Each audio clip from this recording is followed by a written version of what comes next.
the population it was supposed to focus on and make reforms on the expansion population. Medicaid is up from $400 billion to $619 billion in the last 5 years. It's slated to be over $1.2 trillion by the end of this budget cycle. So that's insane. We got to cut the spending that needs to be cut. Today is the National Day of Prayer. This is the 74th observance of the event, which involves people gathering in various cities and towns to pray for the nation, its leaders, and ask for God's blessings.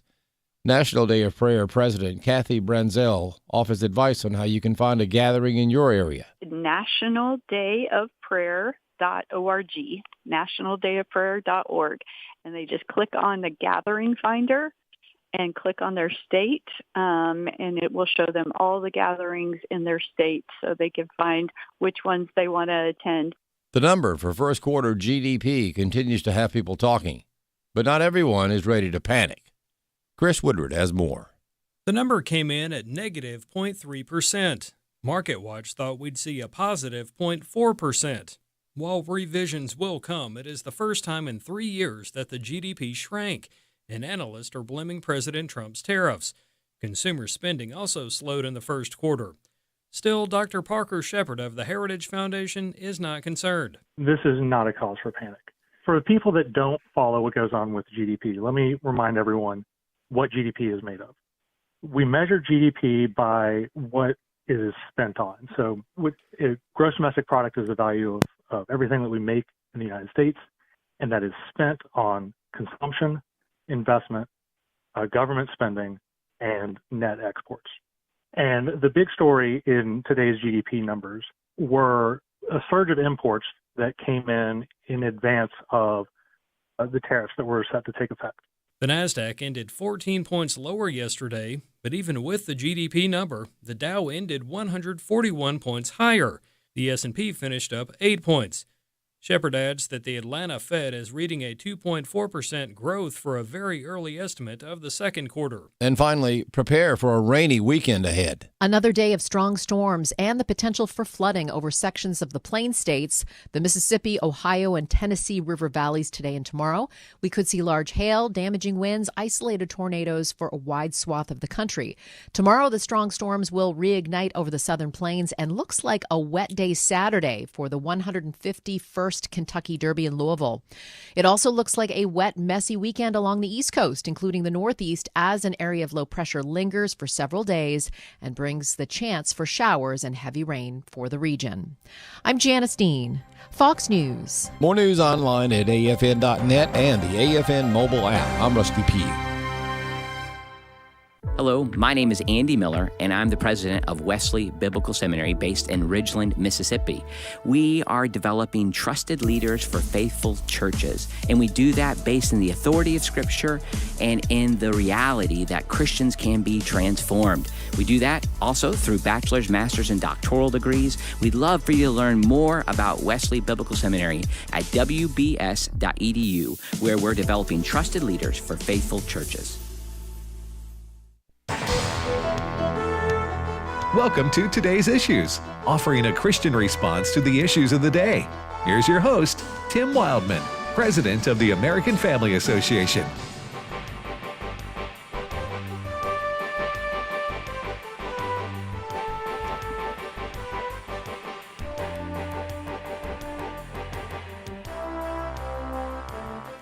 Hey, good morning, everybody, and welcome to Today's Issues on the American Family Radio Network. Today's Thursday, May the 1st, 2025. And as always, we thank you for listening to AFR. In studio with me is Ed No, Ed's not here today. Fred Jackson's here. Good morning, Fred. Good to be with you. And Chris Woodward. Good morning. And in Kansas City, it's Ray Pritchard. Good morning, Hey, Ray. Tim, how you doing today? Doing well. Is it springtime there? It is. We've had, we get a lot of storms and tornadoes and stuff. Yeah. So I'm looking outside right now, and we had some weather north of us, and we had some weather south of us. Right. And now we just got some kind of gray skies a little bit, but it's nice. I guess typical spring weather here in Kansas City. We're doing fine. Yeah, that's good to hear. Today's the National Day of Prayer, and it's being commemorated all across America in various and sundry ways, including the nation's capital, Washington, D.C., where there's President Trump's going to be participating. Yes, right? He's going to be doing a National Day of Prayer event at the White House this morning before he departs for Tuscaloosa, where he's going to give the commencement address at the University of Alabama. Okay, so that's this afternoon or this evening? Mm-hmm. Okay. Well, so he'll be in Tuscaloosa. Air Force One will be landing in Tuscaloosa, I assume. Some people are shouting "Roll Tide" at the radio. Others are saying "War Eagle." I was blessed to live in the great state of Alabama once, and let me tell you, those people, they love their sports. Yeah. Do they? But they're big. It was big Trump country too. Oh yeah, yeah. He won it easily. I think they closed, and then Fox called it like a millisecond later. Yeah. So, President Trump will be in the state of Alabama today at the university in Tuscaloosa. So, Ray, today is the National Day of Prayer. I mentioned that. Why do you think that's significant? This is the 74th National Day of Prayer, which puts it way back into the 1950s. And we can understand, coming out of years after World War II, all the carnage there, they understood back then clearly the need. President Eisenhower understood the need that America will only be as strong as we are when we are on our knees crying out to God. So it's been a wonderful tradition. And I got to admit, Tim, this year, it kind of snuck up on me. I didn't really think about it until I woke up this morning and said, hey, it's May the 1st. It's the National Day of Prayer. Tim, let me just give you the theme verse. It comes from Romans 15, verse 13, which just happens to be the theme verse of our ministry, Keep Believing Ministries, and one we've held on to for all these years. Let me just give you the verse. Now may the God of hope fill you with all joy and peace as you believe in him, so that you may overflow with hope by the power of the Holy Spirit. Basically, if you just look at that verse, a lot of different parts, but just hold on to the one thing, the God of hope, the God of hope. Our hope ultimately is not in Congress. Goodness knows it's not in Congress. It's not in the Supreme Court. Friends, it's not in the White House. Ultimate hope, our hope, is in the Lord. That's why he calls himself in this verse the God of hope. So friends, if there was ever a day for Americans to turn to the Lord, this is it, because he is the God of hope. Turn to him with hope, believe in him, and this verse says you will overflow with hope by the power of the Holy Spirit. Everything we need, friends, everything we need is in Romans 15:13. So this is a great day to turn to the God of hope. And I pray for myself and I pray for America that we today might turn to the Lord, because he is the source of all true blessing. Fred? You know, I think one of the things we need to be thankful for is that in this country, we still have the freedom to do this. Can you imagine in many places in the world, at their city hall, being allowed to pray to Jesus Christ our Lord, to give him thanks to the Creator, to give him thanks for the salvation that we have in Jesus Christ. And that's what's going to be happening at city halls all across this country today, at the White House, where President Trump will have, I'm sure, evangelical Christians in. Gary Bauer may be there, some of our friends that we have. And so we have a lot to be thankful for in this country. There are a lot of spiritual threats these days. We see where certain political agendas are in direct contradiction to what Scripture teaches. But we still have the freedom to gather openly and to pray to our Lord and Savior Jesus Christ, to sing hymns of praise. That's what's going to be happening in our hometown of Tupelo today. So don't take it for granted, folks. The freedoms that we have, the freedom of religion that we have, has been fought for. And because people have stayed engaged, and the understanding that the threat is out there to eliminate all of these things. And so, number one, be very thankful today for the freedoms that we have in this country to do exactly what's going to be happening at noon today across this country. And I do want to remind somebody of an event tonight. So while we can't all collectively be together in the same spot to pray with one another. We can't all be a part of something big tonight. And Kathy Branzell, the president of National Day of Prayer, told us about this yesterday, and it's an event tonight online that we can all be a part of. Clip 8. When you get home at night, we're going to have our international broadcast at 8 p.m. Eastern Time. And so you can watch that on our website. There is a link that will go live right at 8 p.m. Eastern Time. And it's also on many of your favorite television Christian networks. And we are so grateful for all of our partners. All right, so that's tonight. National Day of Prayer. What year? How many years, Ray? 74 years. 74 years. All right. Well, listen, we hope everybody will get to participate in one way or another today in your town and community. All right, Chris, what's our first news story? Well, today? we begin with breaking news, and this is it breaking? Quite literally breaking news. It hit Okay. just before we came in here. In fact, we caught this as we were walking toward the studio, Fred and I. Michael Waltz is no longer the national security advisor to President Donald Trump. He has been on shaky ground since that first Signal group chat leak. He was the guy many people thought was responsible for allowing a journalist to be a part of that private discussion between various Trump department officials.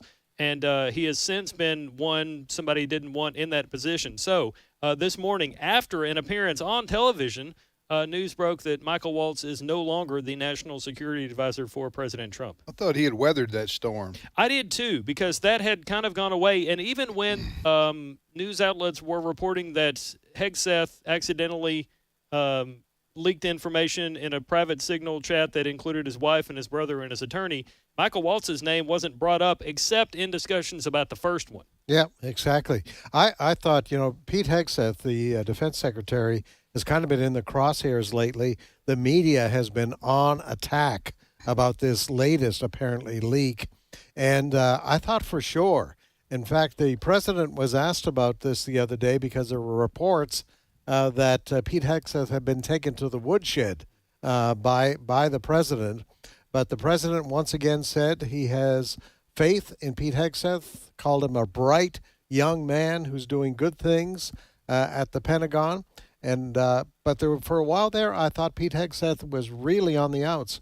But I was shocked to see this morning, especially as you mentioned, Chris, that Mike Waltz was actually interviewed on another topic on Fox earlier this morning. So this has just happened in the last 20 minutes or so.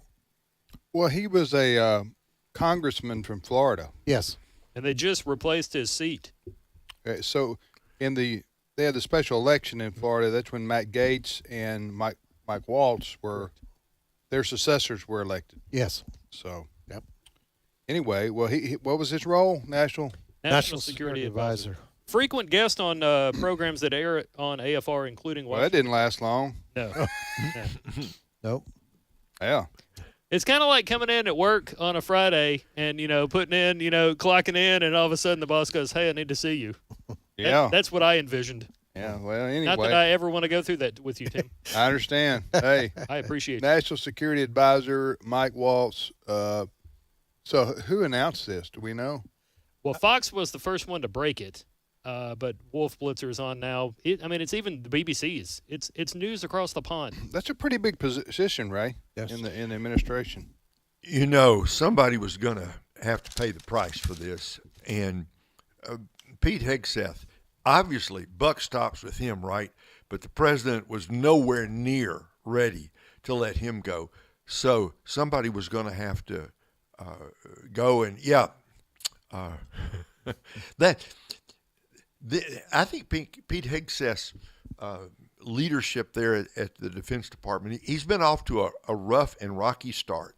One can only, and some of it is just things that have happened around him. One can only hope that with this dismissal, we can get to better days for him, because we need him at the Defense Department.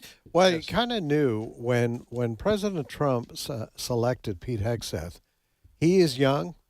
He's much younger than many of those generals and others that are at the Pentagon. I can only imagine there was going to be some degree of opposition to having what some of these older gentleman would say, this young buck come in and tell me what I need to be doing. But Pete Hegseth, one of the things that has impressed me about Pete Hegseth, he is I would say, a leader of the troops. I know when he went to Germany there a few weeks ago, he was out running with the younger soldiers in the morning. He was doing push-ups in the snow, all of that sort of thing. And I thought for a moment, wow, I don't think I've ever seen a defense secretary out there at 5 o'clock in the morning running and doing push-ups with the guys. But that's what he is. Pete Hegseth, his background, he is an experienced warrior. He has been on the front lines. And now the Pentagon, now our Defense Department is being led by a guy who has come up from the grassroots, understands what warfighting is all about and what the troops need to do the job. And so I'm excited that he's still in that position. But you're right, Ray, he's had a couple of rough weeks. All right, next story, Chris. All right. This could very well have been the story we went to after our National Day of Prayer discussion.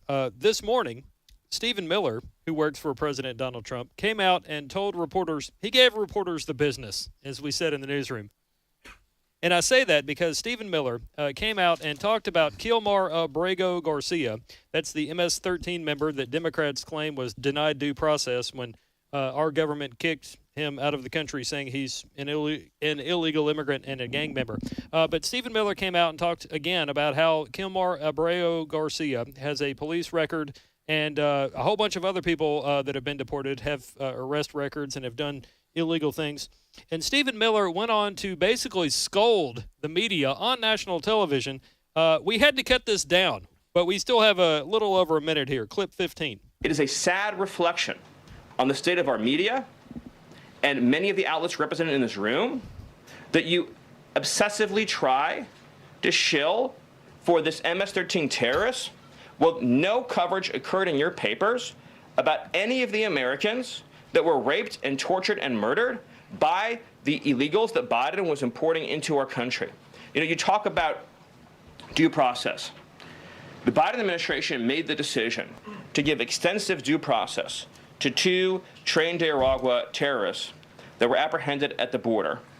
What was the result of that decision? What was the result of that choice that was made? Those 2 men kidnapped a young girl named Jocelyn Ungary from her family. They beat her, they sexually assaulted her, they tortured her, they stripped her, they murdered her, and they dumped her body. That is what the Biden administration's policy was. Most of your papers never covered her story when it happened. To the extent that you covered it at all, it was because President Trump forced you to cover it by highlighting it repeatedly over and over again. He had to shame you into covering it. Wow, that was Stephen Miller at the White House? Yeah, Yes. and it continued on for minutes. And I got to tell you, it like Chris says, it went on. He then went on to address these reporters sitting in front of him there at the White House this morning, saying, hey, if I gave you a house in an area where these MS-13 terrorists and others live, you wouldn't take it. You're out there trying to defend these guys. You're out there preaching due process for these guys. Right. But if I gave you a house, free rent, the whole thing, in one of their neighborhoods, you reporter, you correspondents for CBS and NBC, you would not dare live in that neighborhood. Yeah. Good point. Basically, you're hypocrites. Stephen Miller's the White House pit bull. Yes.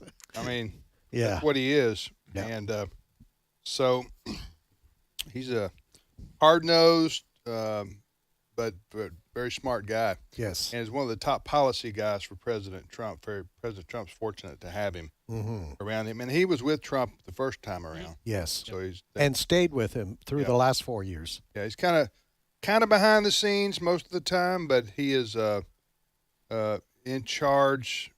Well, I don't know if he's in charge. Well, I think he is of a lot of the policy decisions that President Trump's administration takes. Yeah. All right, you're listening to today's issues on the American Family Radio Network. Next story, Chris. We have an update. On the Ukraine and U.S. minerals deal. All right. After months of tense negotiations, the U.S. and Ukraine signed a deal that is expected to give Washington access to the country's critical minerals and other natural resources, an agreement that Kyiv hopes will secure long-term support for its defense against Russia. This was that deal that Zelensky came to the White House for, and they were supposed to discuss before they got into the shouting match heard around the world between Trump, Vance, and Zelensky. So at long last, we have this minerals deal, which Trump and others are telling us could be a sign that this war is coming to an end, which is something Trump did campaign on. Why would the war come to an end? Well, because the idea is if the U.S. has interests over there, it's going to lessen the likelihood, decrease the likelihood that Putin is going to continue to flex his muscle against I don't Ukraine. believe that. Do you believe that, Fred? I'm not saying you're wrong, Chris. I'm saying that's the. I got you. I think Putin is going to continue on until the United States, NATO allies can find a way to really hurt him and force him to back away. Putin is intent.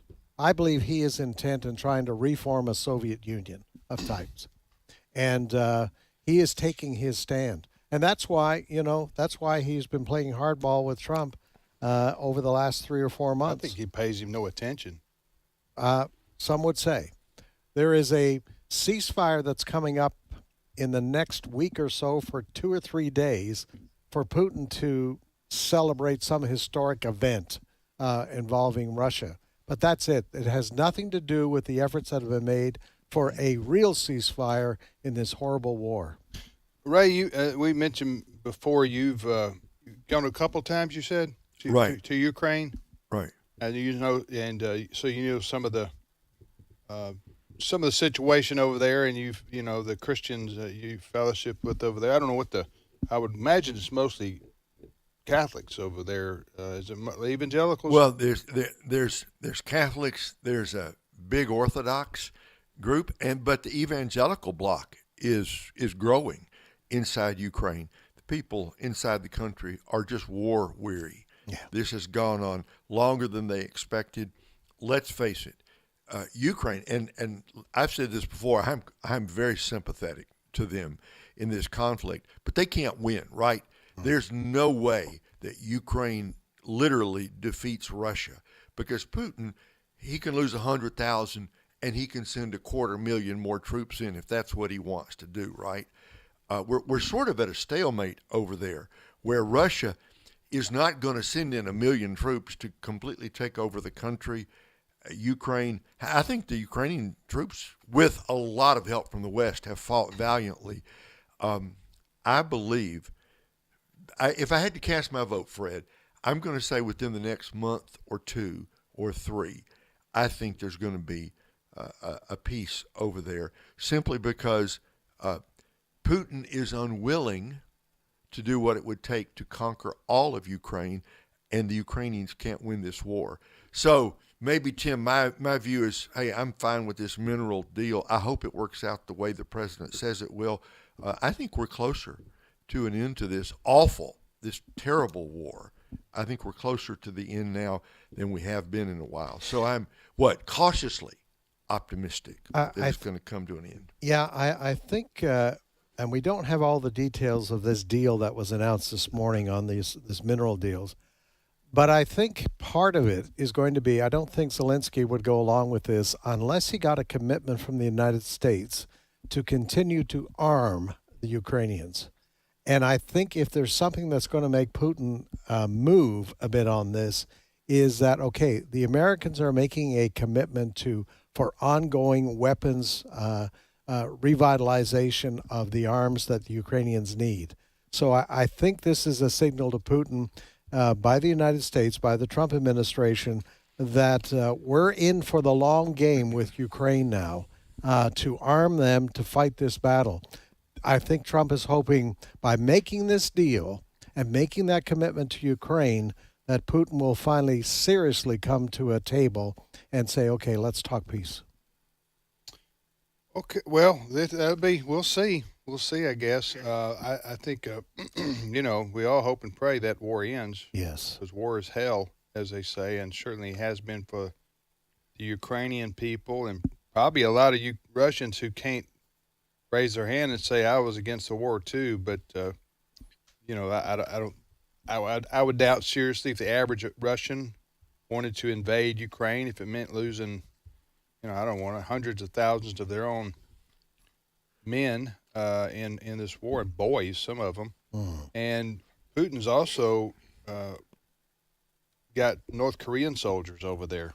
Yes. From North Korea, thousands of them. With no experience in fighting. Right, and those poor guys are just sent out into the field to be slaughtered themselves. That's because of the relationship between Kim Jong-un, the dictator of North Korea, and Vladimir Putin, Russia. Well, you know, we'll see what happens. The minerals deal hasn't been, as you say, hasn't been announced what it is, but you just wonder, did President Trump say, if you'll sign this minerals deal, I'll be for arming you, giving you more weapons to kill more Russians? Possible. And how that sits in Moscow. Yeah. Anyway. Putin might see that as a sign of war or an act of war. Well, wouldn't you? Yeah. I mean, I could see how that would be read that way. Mm-hmm. Yeah, well, we'll see. I do think President Trump, you know, he thought this would be over by now. Right. Because he thought that him being elected and him being knowing these two fellows, the leaders of those respective countries, personally, and talking to them, he'd be talking them into something, you know, a peace deal. But he's been unable to pull that off. Tim, it's amazing how the pendulum has swung from, in just 5 or 6 weeks. Remember the debacle in the Oval Office with Zelensky and J.D. Vance and the president? So that the pendulum has now swung all the way to the other side, where we have made a deal with the Ukrainians.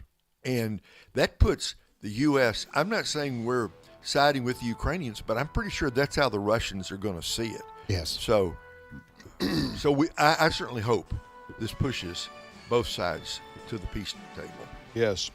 Well, we absolutely, as something you can pray for today, pray for the end of the Ukraine-Russia war. Because hundreds of thousands of families have been, you know, touched by this in a tragic way in that part of the world.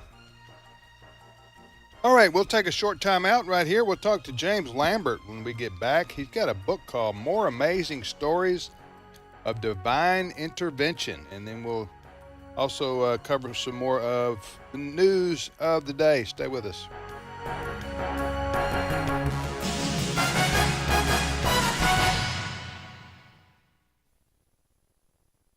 It's my turn. Here is your host for My Turn, Don Wildman. Several years ago, I ran across what is to me one of the most beautiful stories I've ever heard. Maybe you are familiar with it, maybe not. I still want to pass it along. A fellow by the name of G.W. Rosenberry told it. He's dead now, but the story lives. Dr. Rosenberry was riding a train across the state to attend a conference. There were few people on the train, and he couldn't keep from noticing a young man who seemed very nervous.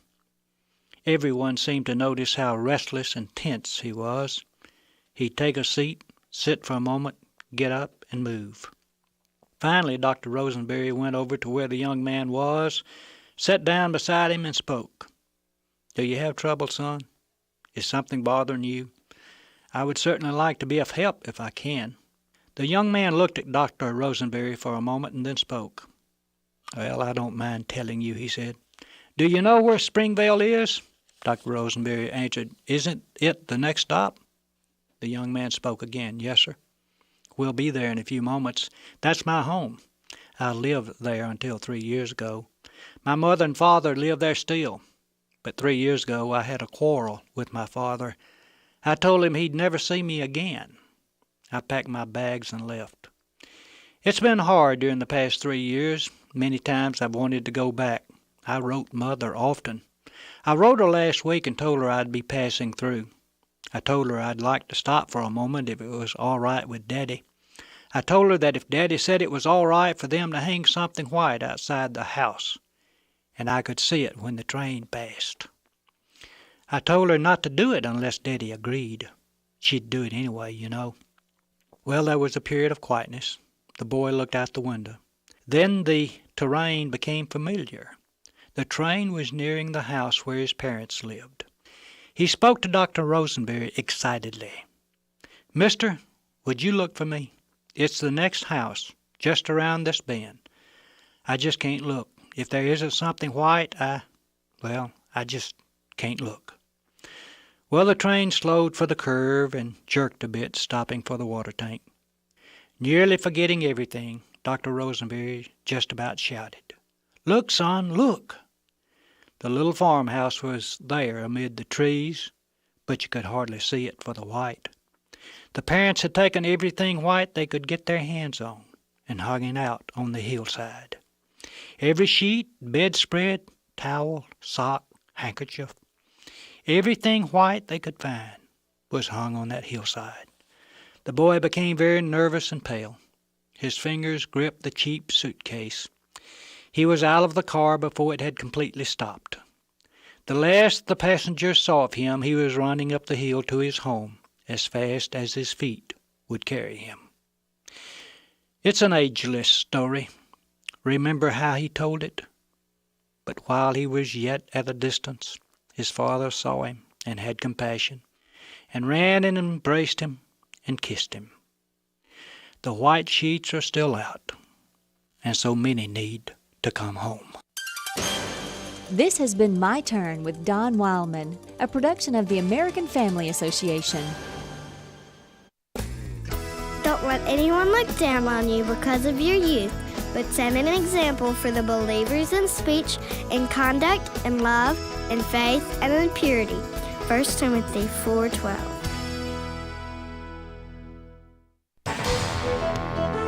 This is Today's Issues. Email your comments to comments@afr.net. Past broadcasts of Today's Issues are available for listening and viewing in the archive at afr.net. Now, back to more of Today's Issues.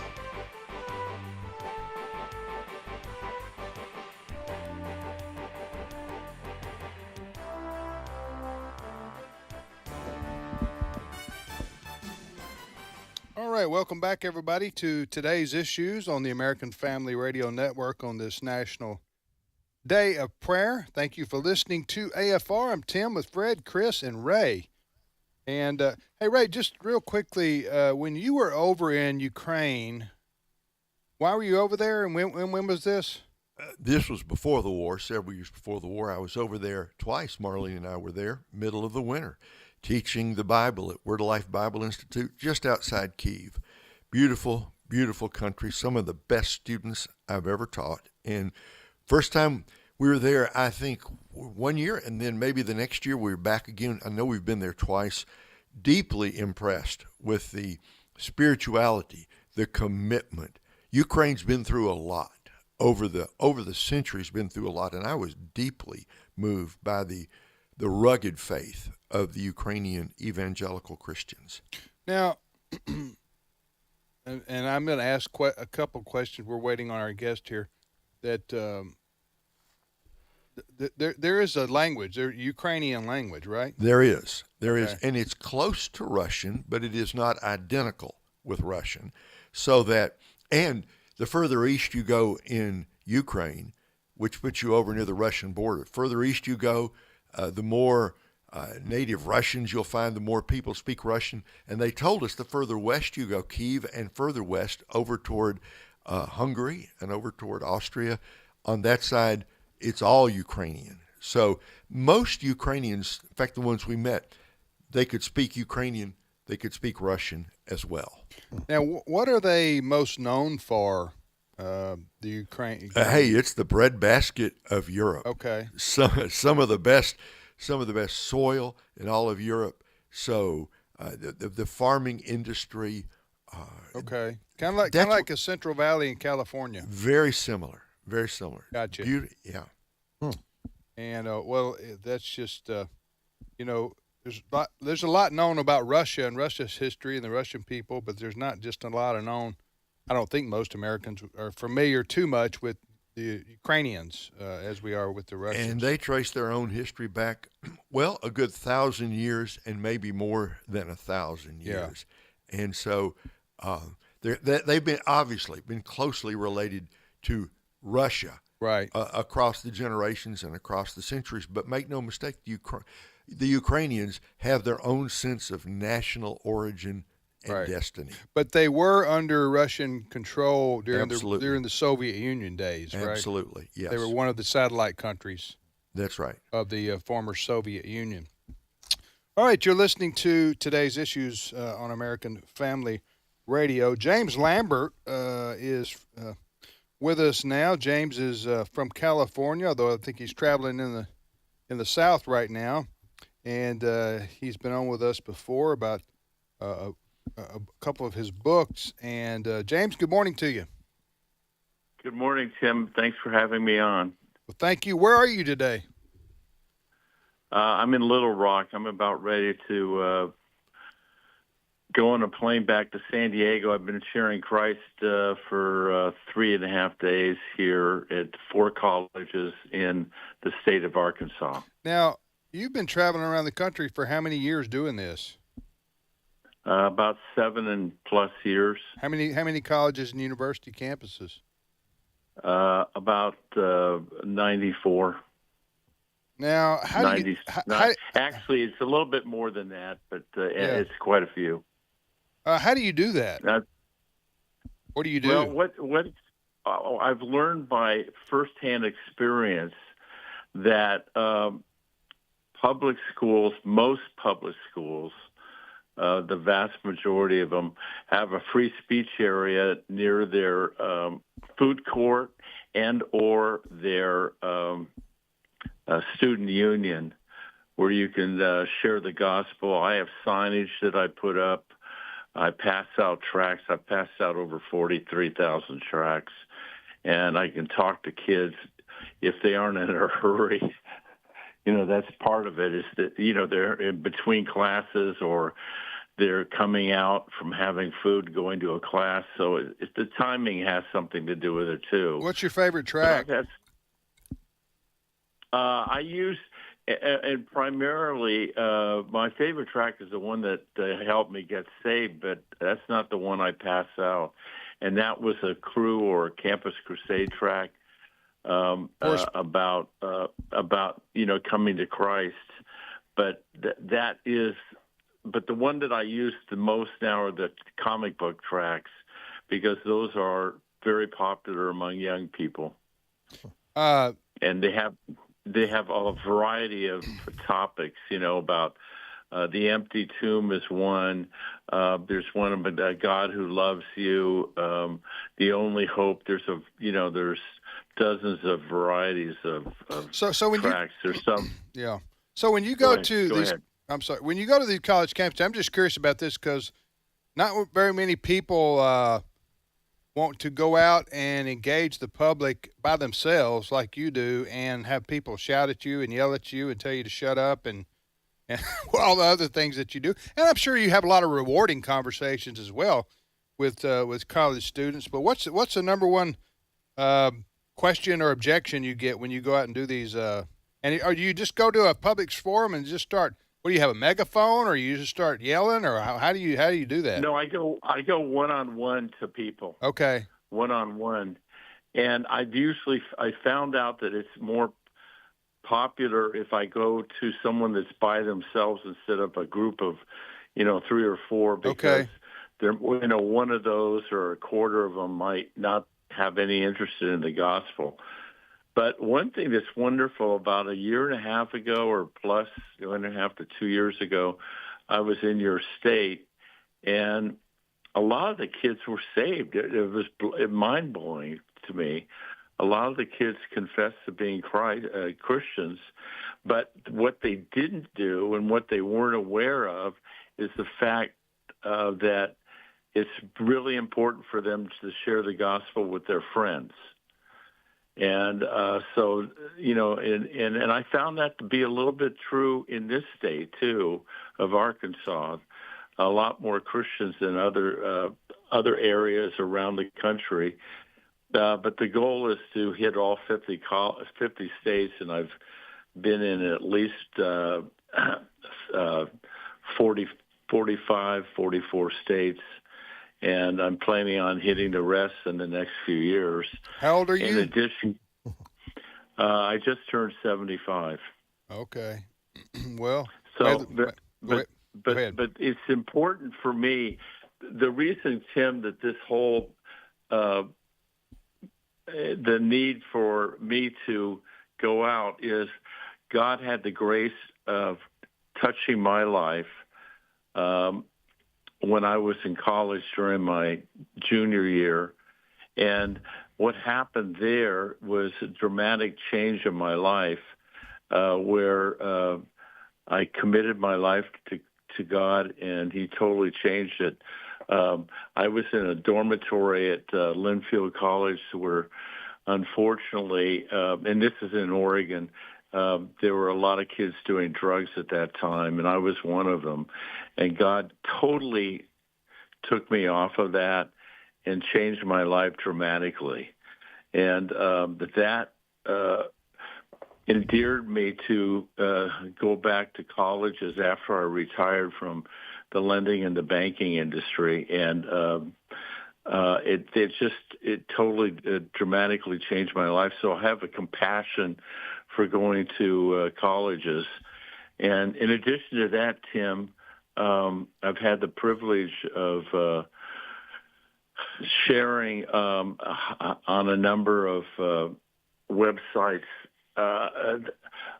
testimonies, and that's what helps support my ministry. As you know, I've had 3 books out. The most recent is called More Amazing Stories, and it's got some incredible testimonies of some famous and some not famous.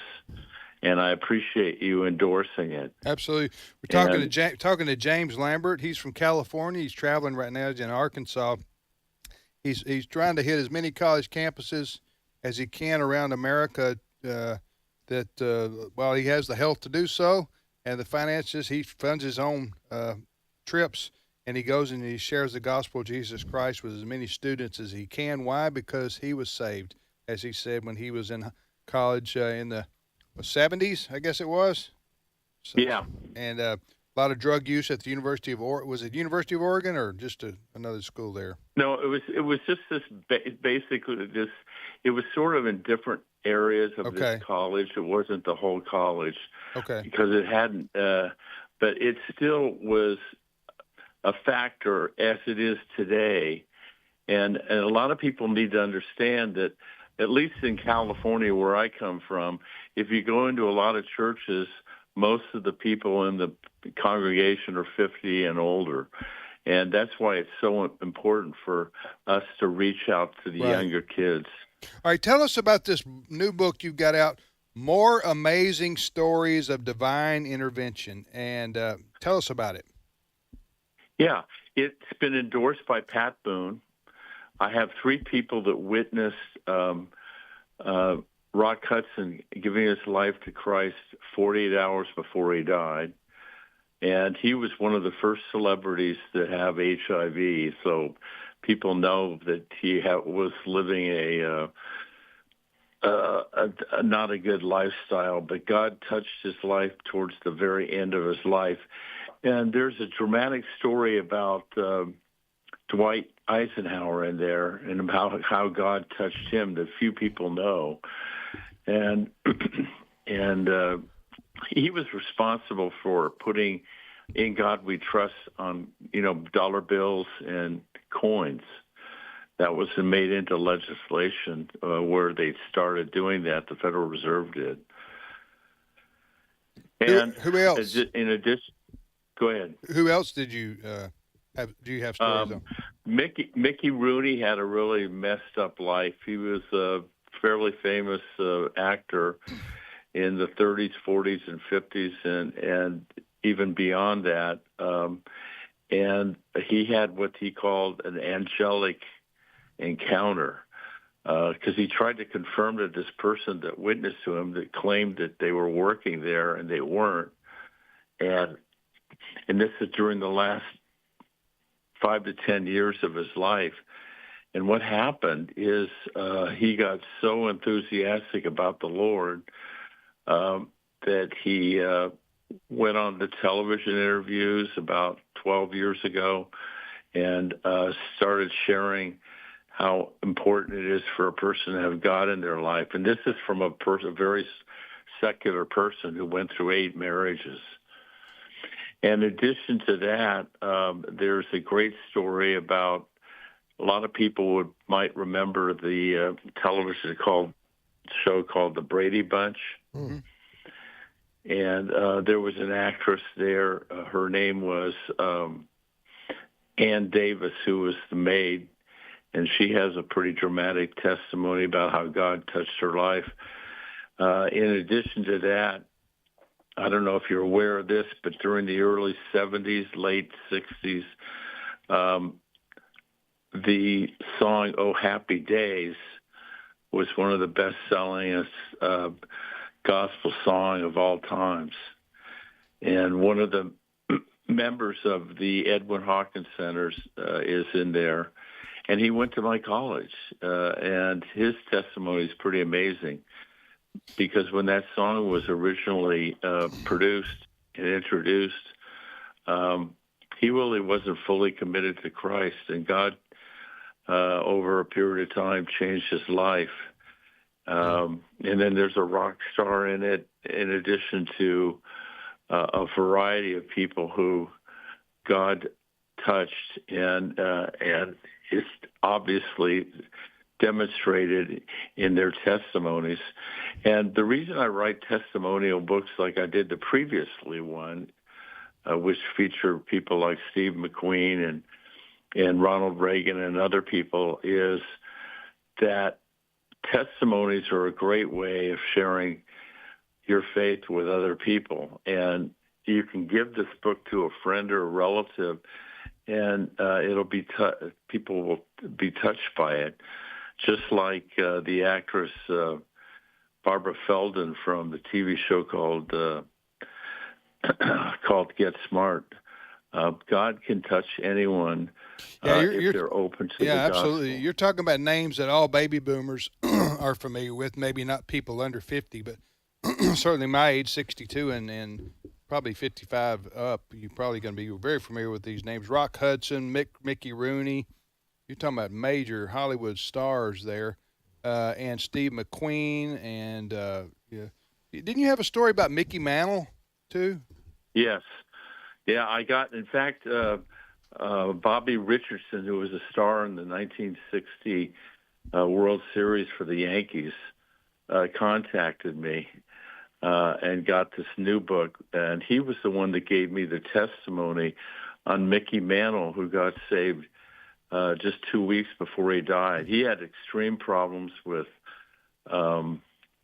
alcohol.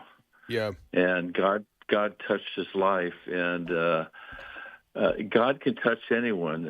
But there are young people that are in the book too.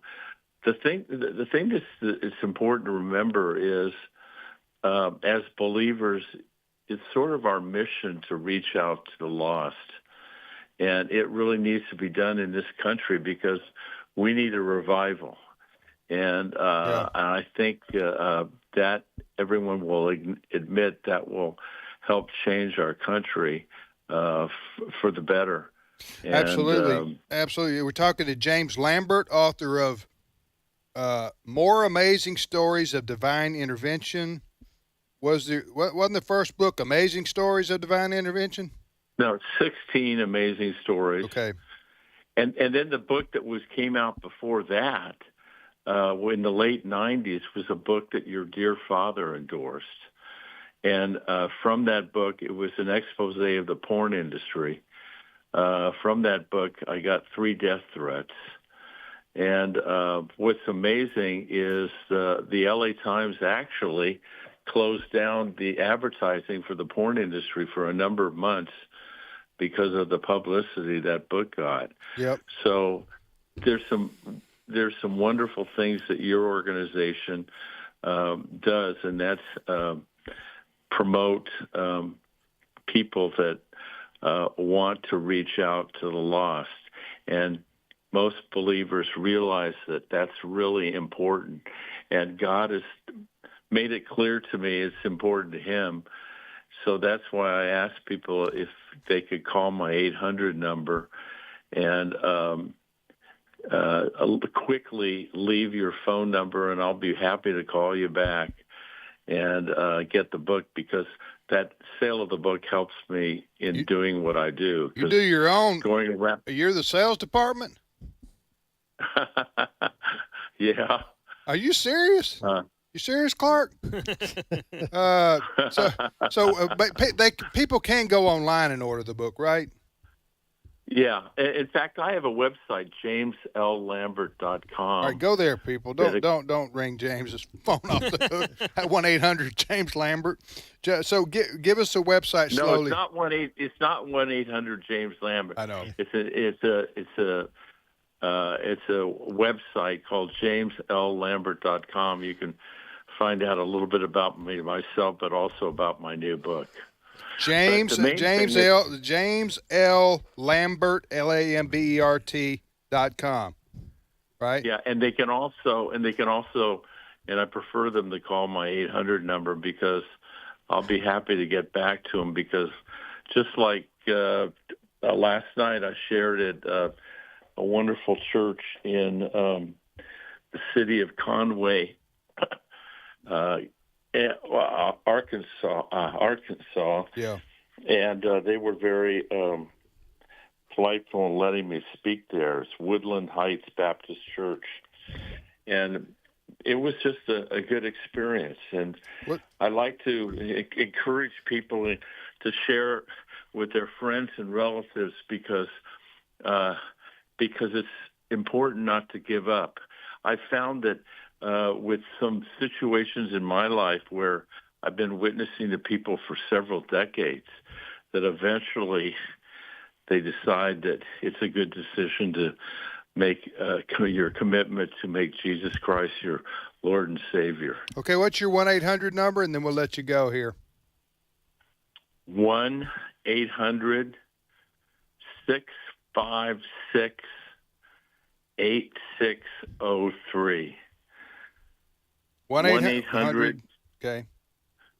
1-800-656-8603. All right, James, thanks so much for your time. God bless you, brother, and your ministry, and we will pray for you, and we'll talk to you soon. I really appreciate the time you gave to me, Tim, and bless your ministry as well. All right, thank you. Thank you very much. That's James Lambert joining us, and his website where you can order any of his books, and they're just one story after another, and these are stories you can read about them, but these are stories. A lot of people, these are a lot of celebrities he mentions who gave their life to Christ after living, hard lives or lives of sin or lives of pride, and how they surrendered their life to the Lord. And so go and jameslambert.com. You're listening to Today's Issues on American Family Radio. All those names meant something. You recognize those names. Look, you're Rock Hudson. You're right. talking about Steve McQueen. The Brady Bunch. Right? Yes. Mickey Rooney. Yes. Mickey Rooney. Chris, you probably never heard any of these people. No, I'm familiar with the names. I actually saw Bullet for the first time not that long ago. Oh, Steve McQueen's movie? Yeah, famous movie, car chase scene or whatnot. I know the names, but I'm still, still brushing up on my carpenters. I've heard of some of these testimonies before, but I wasn't aware. He mentioned the lady who starred in Get Smart. Barbara Feldman. Yeah. Agent 99. Yeah. Agent 99. That was a great show. Yeah, I did not. I wasn't aware. Missed it by that much. That's right. Ed can do that better than anybody. Missed it by that much. What was it? What was the main guys? Maxwell. Maxwell Smart. Maxwell. Right. I saw the movie that they made a few years ago with Steve What was the Carell. actor's name though? Don Adams. Yeah, Don Adams. Yes. Yeah. What they have about a 3-year run, but it was it was good. It was legendary. It was the shoe phone. And 99? And the cone of silence. I often use that. We need a cone of silence moment. Oh dear! It's called Go in the Studio. It was kind of a spoof on the James Bond and the spy movies, spy thrillers of the '60s, right? Man named Flint. A man named Flint. Yeah. Those kinds of things. Yeah. I've seen a lot of the older '60s TV shows and films. I am somewhat up to speed on those things. And Mickey Mantle, for people who followed sports, he was in the 50s, and I don't know how much of the 60s, or maybe most of, I don't know. He about a 10-year time period, Ray, when Mickey Mantle was the number one player probably in all of baseball, if not sports in America. If not all of sports, right? Yeah. He dominated. Major He was the League Shohei Baseball. Ohtani of his day. There you go.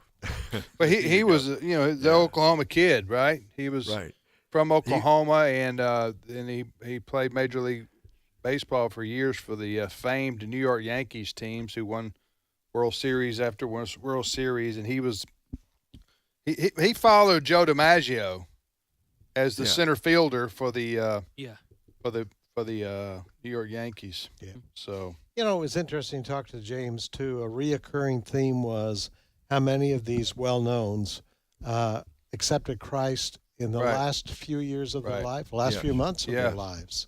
So never too late, as James was telling us, never too late to keep praying for family members. That the Holy Spirit keeps on tugging at that heart. But James has a real passion, as he said, for college kids in particular. 75 years old. 75. That's what I got. The 75 years old Fred wore me out just listening to him. All the stuff he's doing. Yeah. Well, I've known James for probably 30 years, on and off. He's from San Diego area, and he's the, as he said, he was in the banking and lending industry. Mm-hmm. Then when he retired from that, he just started doing this full time, traveling the country, and he pays his own way. Yeah. And it's just usually him. And he loves talking to people. That was obvious to him. He loves talking to people. So pray for Brother James as he travels America. All right. Thank you for listening this hour. Chris, appreciate your contributions. And Fred, Ray, and I will return. Is that right? If you didn't write, I don't want to know. We'll be back. If that's poor English, I don't want to know. With Steve Paisley Jordahl after this 5-minute break for news.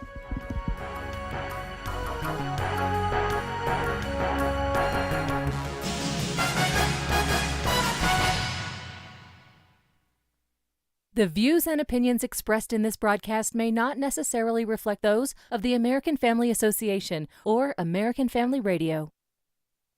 Faith, family, freedom. American Family Radio. How do you choose to stay informed? Sure, you can find all kinds of sources for information and commentary, but when you want them from a Christian perspective, turn to The Stand. Whether you choose to read the online blog or get the print version delivered to your mailbox, you can rest assured you'll receive factual news and biblically sound commentary. Find out more today at afa.net/The Stand. This is American Family Radio, a listener-supported ministry of the American Family Association.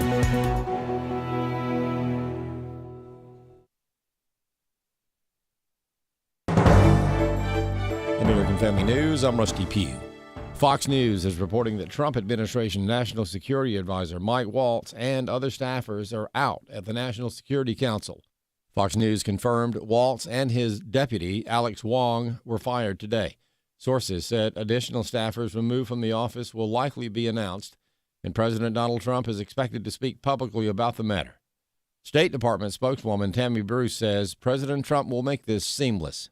So I'm not going to get ahead of what the president may or may not say later today. This is a White House framework. But what I do know is that the talent bench in this country and for this government is deep.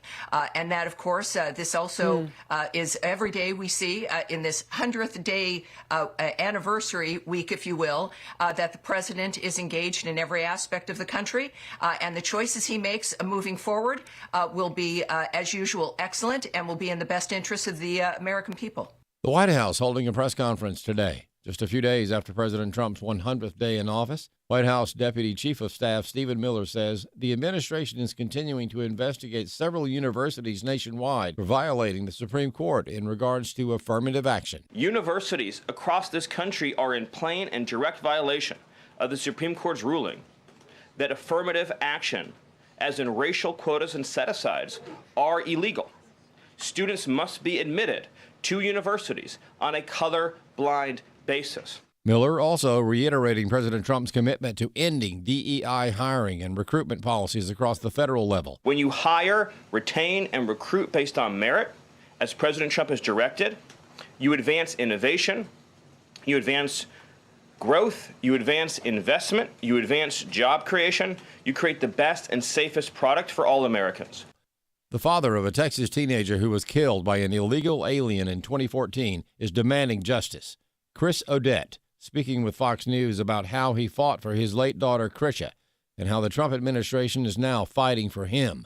Brooke Taylor has more from Dallas. Rockwell police say Krisha was crossing the street, not a crosswalk, when she was struck and killed. The driver, Ramiro Guevara, an illegal migrant from Mexico. Just 15 months earlier, Odette lost his wife to breast cancer. He says he made a promise to his wife to always protect their daughter. I lost my entire family in the span of 15 months to a disease that couldn't be prevented, and then to a crime that was 100% preventable. In 2014, a grand jury decided there was not enough evidence to support criminal charges. He was released into the community, allowing him to just roam free. In 2017, an immigration judge ordered him removable, but he was not caught until this year. ICE arrested him just weeks ago on March 26th. A first-grade teacher in Utah, Taryn Israelson, is fighting a battle over the posting of a prayer chain letter in the faculty lounge. She had permission from the school's Human Resources Department, but the school principal told her it must be removed. Bob Kellogg has more.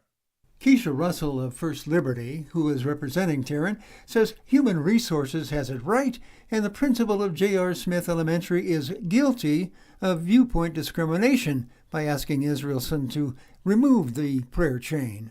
If the school district is going to allow teachers to have private speech in a certain area, that includes in their personal desk space, so they can't then say Taryn as a teacher can't post anything religious.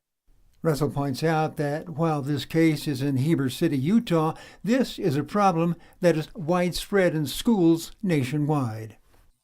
And so we're seeing this kind of hostility all across the country with a lot of school districts that just don't understand the law and how it applies in the school context. She's hoping with the demand letter from First Liberty, the school will relent and let Israelson have her prayer chain. But if not, they are willing to resort to litigation. I'm Bob Kellogg. Microsoft and Meta Platforms are leading a rally on Wall Street today after reporting profits for the start of the year that were even bigger than analysts expected. More news online at afn.net. I'm Rusty Key. If we lose this cultural war, we're going to have a hedonistic, humanistic society. Discover the story of the culture warrior Don Wildman and how he went head-to-head with Hollywood, Playboy, the homosexual agenda, and the Disney Empire. The movement Don started paved the way for Christians to boldly stand for truth and righteousness in a hostile culture. Watch Culture Warrior today for free. Visit culturewarrior.movie. Today's Issues continues on AFR with your host, Tim Wildman, president of the American Family Association.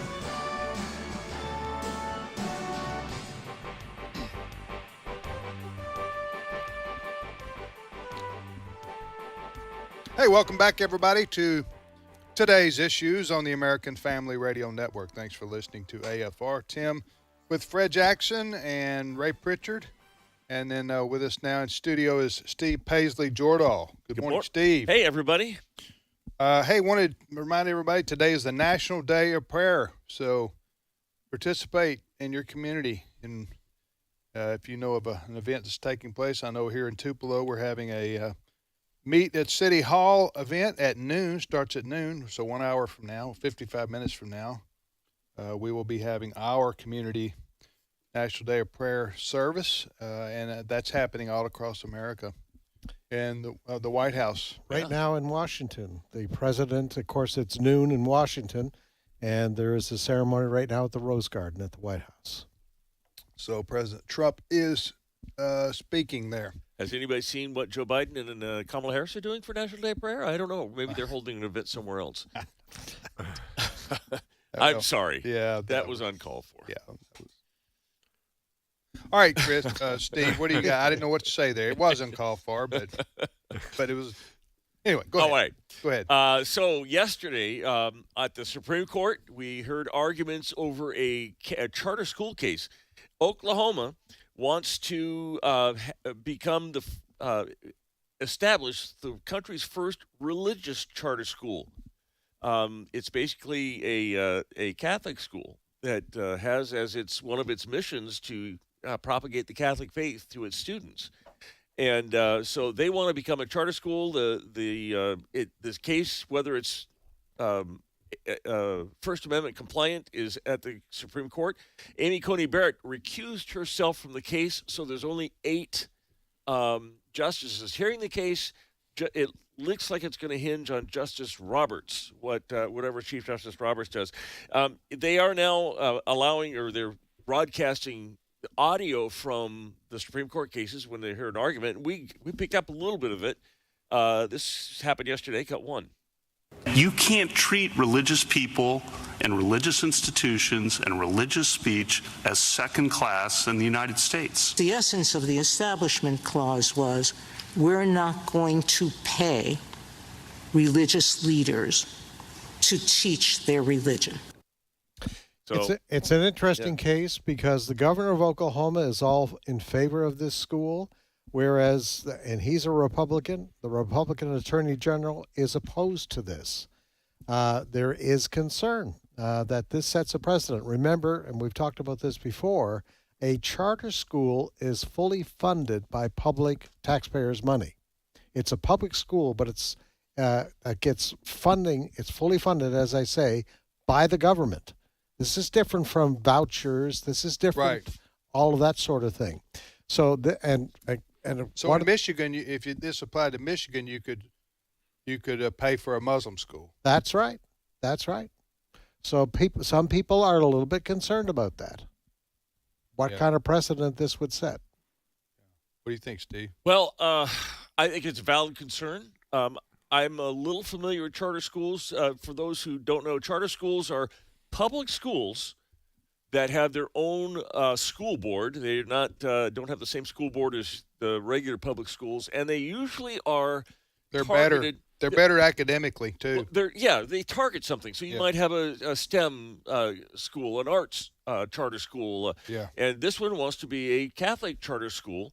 The benefit of having its own board of directors is if the grades aren't up, if the school fails, the charter school closes. You can have public schools having failing grades for decades on end. Right, what do you think about all this? Well, it's a great question, isn't it? Do we want the government fully funding a Muslim charter school, a Hindu charter school? I suppose my best thought is, if you're going to do that, then you've got to make it religion neutral, right? Mm-hmm. It's got to be that way. In Oklahoma, maybe you're going to have a lot of evangelicals because they're so evangelical charter schools because their evangelicals are so strong in Oklahoma. It's going to be different in California, in Illinois. It's certainly going to be different in Michigan. I'm for an even playing field, I think.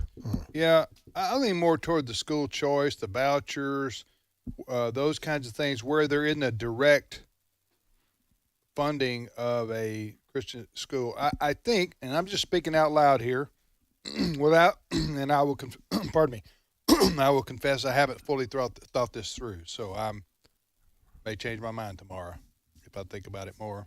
But just my initial gut reaction to this is I don't want to take any government money. If I'm a church or a school, because when you start taking government money, somewhere down the road there's going to be government strings attached that you're not going to like, and then they're going to say, "Wait a minute, you took our money. Now you're not conforming to our rules." You see what I'm saying? So as long as you got a friendly administration or a friendly governor, maybe that's not a problem. But once you get a hostile one in there, then you could have, or you may have rules that you don't particularly care to follow that maybe not be anti-religious. They may have to do with, I don't know, academics or something of that nature. So you need to be really careful when you start taking money from the government. Because strings are usually attached to that. Again, that's just my thoughts out loud on the issue at hand. I would like to hear more from the Supreme Court. Well, we will. We'll get a decision. It's going to be a month or two before they release that. But if to the point, I want to emphasize the point you guys are making about schools, Muslim schools in particular. I ran across a video. This is a Muslim activist. His name is Muhammad Musri. He is with the Islamic Society of Central Florida. And he has got plans for Florida. This is cut 10. We are buying these churches. We bought 3 churches so far, put them to masjids, and now we have one we are buying with a school to make it, because we have to serve the same people. The people who were part of that community, one day they will be Muslims. So we'll make it into a masjid and an Islamic school for our children and their children, inshallah. 100 years ago, they invaded the Muslim world and they built missionary schools and destroyed Islamic schools and masjids.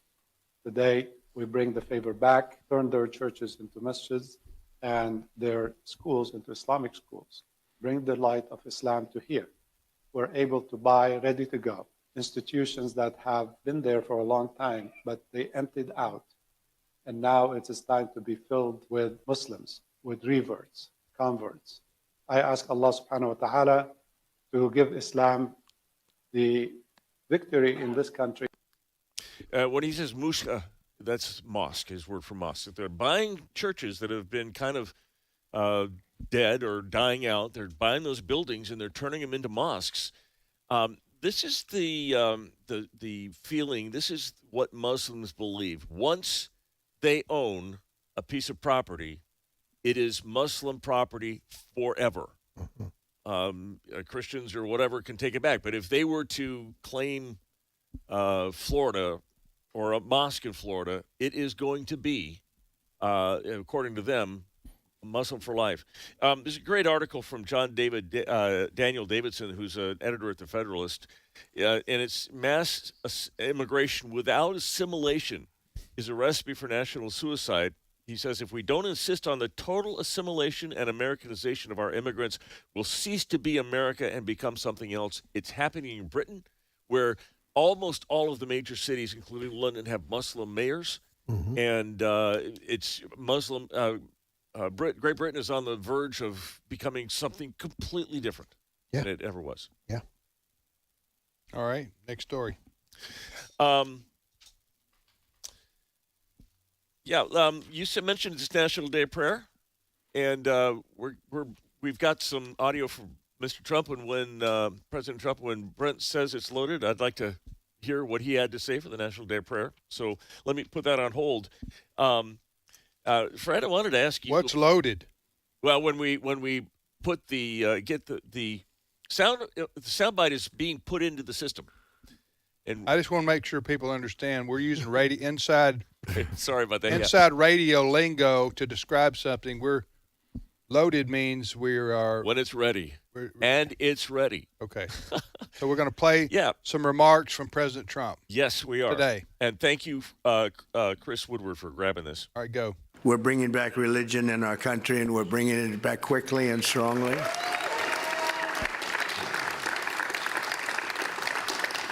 because for America to be a great nation, we must always be one nation under God, a phrase that they would like to get rid of, the radical left.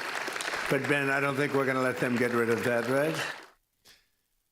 I guess he's probably talking to Ben Carson there. I would guess. He said Ben, didn't he? He did. Yeah. Yeah. Yeah. So the White We're going House to bring back religion fastly and quickly. What did he say? be the best And we're not going to let them take in God we trust. No. We're not going to do that. It'll be the best religion ever. Anyway, well, good for him for President Trump hosting this event at the White House. Sure. I'm sure a lot of our friends are there who we know.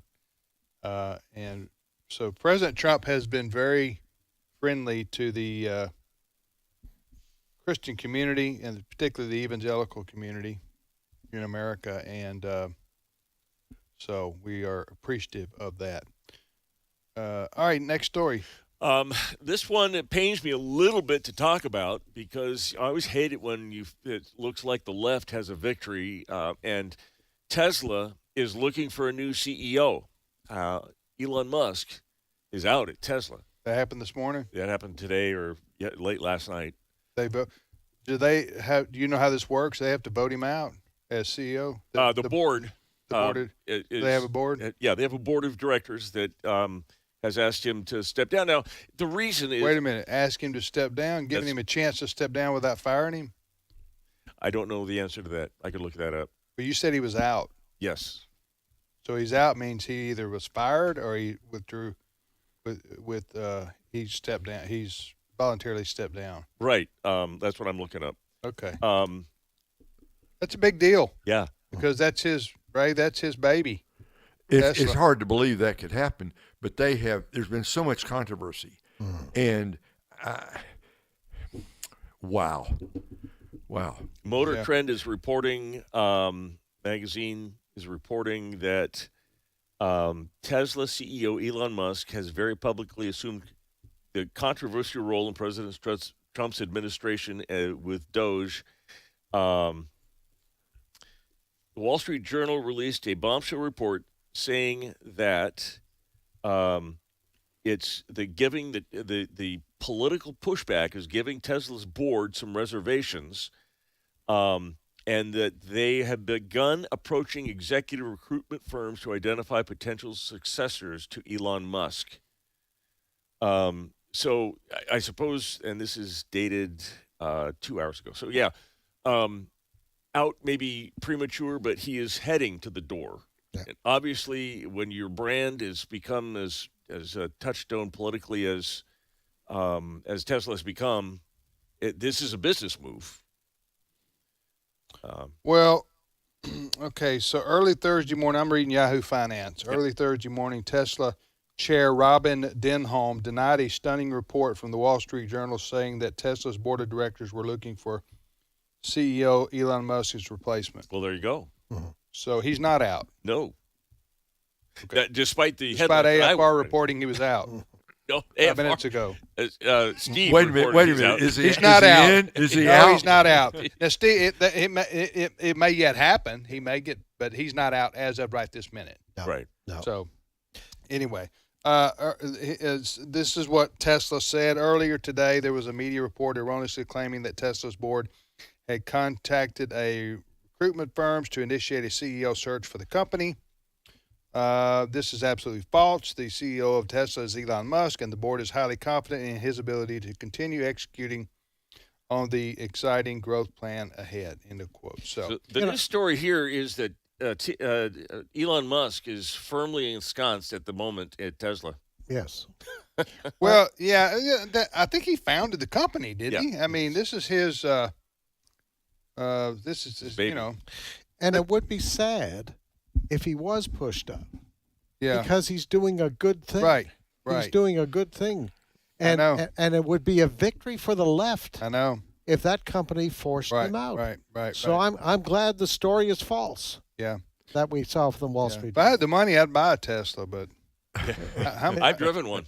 Just to support him in this effort. And listen, I don't know all about Elon. I don't know a lot about Elon Musk other than what most people do. I think he's lived an immoral lifestyle for the most part, sounds like to me. I mean, a lifestyle that I wouldn't approve of. Many kids, many wives. Yeah, it's like a harem. Yes. Yeah. But that aside, many women, many wives. Many yes, women, we, many and, kids. you know, we can public policy makers, governors, mayors, presidents. We can always, you can always scrutinize their private lives, and sometimes it deserves disqualification because of actions taken in their private lives. But Elon Musk is not elected by anybody. He was appointed by President Trump to do a job. His job was to find fraud, waste, and abuse in the federal government and save the American taxpayer money, and he's done an excellent job at that. Elon Musk has in the few months that he's been doing this. And all he does is find these fraud, waste, and abuse, and he reports it to the president and to the media, and then he does the same thing the next day, and he's going to stop doing that, by the way. But because a lot of these agencies have been exposed, they're left-wing agencies that are promoting a left-wing agenda. The left-wingers hate Elon Musk for doing that because he's costing them a lot of money. Yeah. So how do they react? They key cars, and they try to burn down Tesla dealerships, and they, try to, go after Elon Musk in every way they possibly can. That's basically what's going on here. Yes. So anyway, next story, Steve. Did you guys hear about the F-18 Super Hornet that fell off the aircraft carrier in the Red Sea? I read about that. What happened there? $67 million. Well, apparently the aircraft carrier was taking some evasive action from a Houthi drone in the Red Sea. Houthis are a terrorist organization that has been harassing shipping in the Red Sea. Right. They are funded by Iran.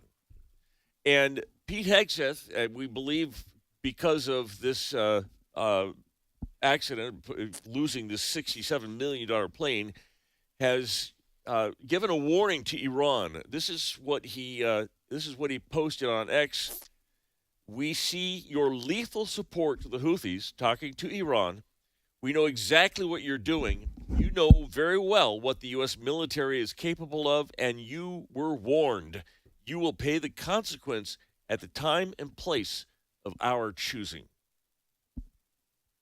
Sounds like a line from Batman. It could be. I mean, that's pretty serious warning there. What I'm not clear about, that story says the ship was taking evasive action. I mean, did the plane fall off, or did the pilot do a bad approach? No, it was being towed. It was on one of the elevators, fairly close to the side. Okay. On Monday, a Houthi drone forced the USS Harry S. Truman aircraft to make an evasive maneuver, which some believe caused the F-18 Super Hornet and a tow tractor to fall off of the carrier into the Red Sea. Oh, you're saying that the plane fell off and the tractor fell off also? Is that right? Yeah. Wow. That must have been quite a turn when you think of you think of an aircraft carrier. How'd that happen? Yeah, they don't turn on a dime. Yeah, they can't dodge anything, can they? Right. I mean, that's crazy sounding. I will say this: if I lost a $76 million plane or whatever it was, I'm going down there after it. And if I have to dive in myself, That's right. That's right. Give me some rope. Give me some chain. We ain't leaving this $67 million.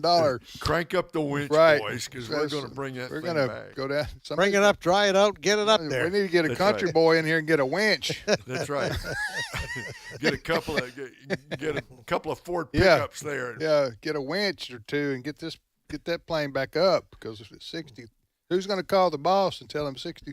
Hey, we just what happened? Well, we were turning and it fell off. It fell off the aircraft carrier. That's a strange thing to happen. That was a Tomcat. That's a 18. okay, that was an F-18. That's that's a fighter jet, right? Yeah. Oh yeah. Oh, yeah.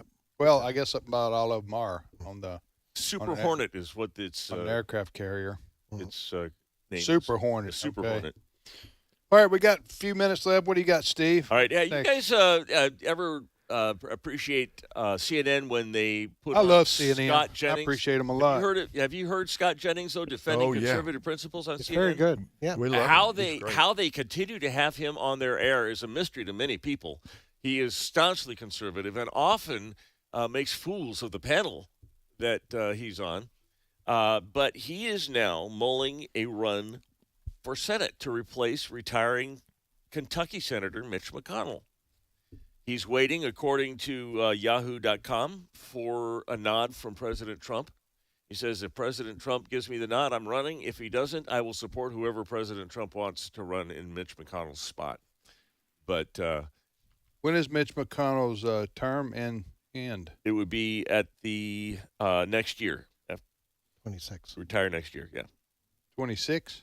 Next year. Yeah. Of course, he stepped away as Senate Majority Leader, but he's still a sitting United States Senator. Yes. Right? Yeah. One of the old guard, as they say. Yeah. So how old is Mitch McConnell, by the way? Does it say? He would be in his 80s for sure. This article does not say, but I can look it up. I'm curious how old he is. 83. Yeah. I just say this. And this Seems goes older than that. I know. I see it with Democrats and Republicans. I don't know why these congressmen and senators can't give it up. They stay way past their time. This is my opinion. Some people may disagree, but I think you get past 75. Now, President Trump ran for president at 78, but of course he's a freak of nature. Right. Yes. He's not like a normal human being. No, he's not. No. So Diet Coke and Big Macs. Diet Coke and Big Macs. He can He's sleep done good. I don't know when he sleeps. Trump. He doesn't evidently. No, he sleeps from 1 to 5. I think he may maybe. Right. But anyway, but I'm just saying that these, and I know age depends on the person, the ability to which it impacts them. But what it takes to be a senator and a congressman, with the grind they have in Washington D.C. of committee meetings and all the information you have to put into your brain and make decisions. I just think 75, right in there, 76, 77. You just need to say, hey, I'm going to go to the house and let somebody else do it. I've been doing it long enough. But these guys and ladies, look at Dianne Feinstein. How long did she was in a wheelchair, and she died in office. Yeah, I mean, well, Mitch McConnell was in a wheelchair last we saw him. Yeah, I mean, I just think when you've been there 20 years or more, you just go home and enjoy the rest of your life and don't. Who was it? Strom Thurmond that served forever in the Senate? They just it must be long time. Robert Byrd. Well, Strom Thurmond too. Yeah. But I guess that power that they get used to is so addictive, you can't give it up. And that probably happens to humans. Yep. Down through history. I think Senator Grassley, is Senator Grassley 90s now? Are you serious? Oh, he's up there. He's the oldest. I think he's the oldest member. Yeah. He's older than McConnell. But he's still very sharp. Mm-hmm. Yeah. All right. Well, thank you, Ray. You bet. Thank you, Tim. Thank you, Fred. You bet. And Steve. My pleasure. I already thanked Chris, so I don't have to thank him again. Brent Creeley, our producer, and thanks James Lambert for being on with us. Enjoy your day, folks, and remember to celebrate the National Day of Prayer today.